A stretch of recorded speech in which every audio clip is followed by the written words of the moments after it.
Il volto di un Cristo sofferente ci osserva, da un affresco protetto da un ampio porticato, circondato dai simboli, dei mestieri e delle attività che offendono il Signore se svolti la domenica, giorno dedicato a Dio.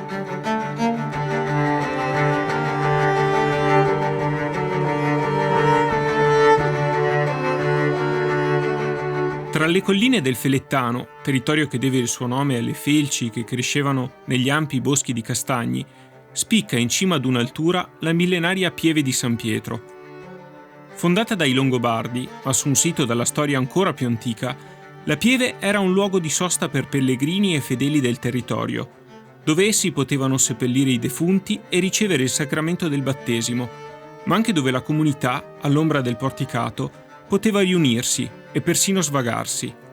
L'aspetto attuale della chiesa è di epoca romanica, con qualche modifica nei secoli successivi e un restauro realizzato negli anni 50, una vera rinascita dopo il terremoto del 1873.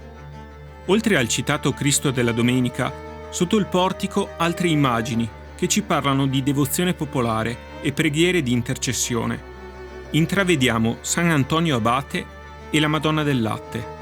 All'interno, le immagini che si presentano e ci circondano riempiono di meraviglia, come un'enorme figura di San Cristoforo, protettore dei viandanti, i quali, contemplando l'immagine, avevano la sensazione che la stanchezza del viaggio svanisse. Altri affreschi rappresentano simboli di animali, utilizzati fin dalla prima cristianità. Queste immagini richiamano i concetti di Eucaristia e vita eterna. Altre scene sono tratte dai Vangeli apocrifi, come la Natività, ma anche dalla teologia aquileiese, alla quale è ispirato lo straordinario ciclo del credo. La cappella di San Sebastiano, santo simbolo di adesione alla fede cristiana, ma invocato anche contro la peste, sovrasta e circonda il fonte battesimale.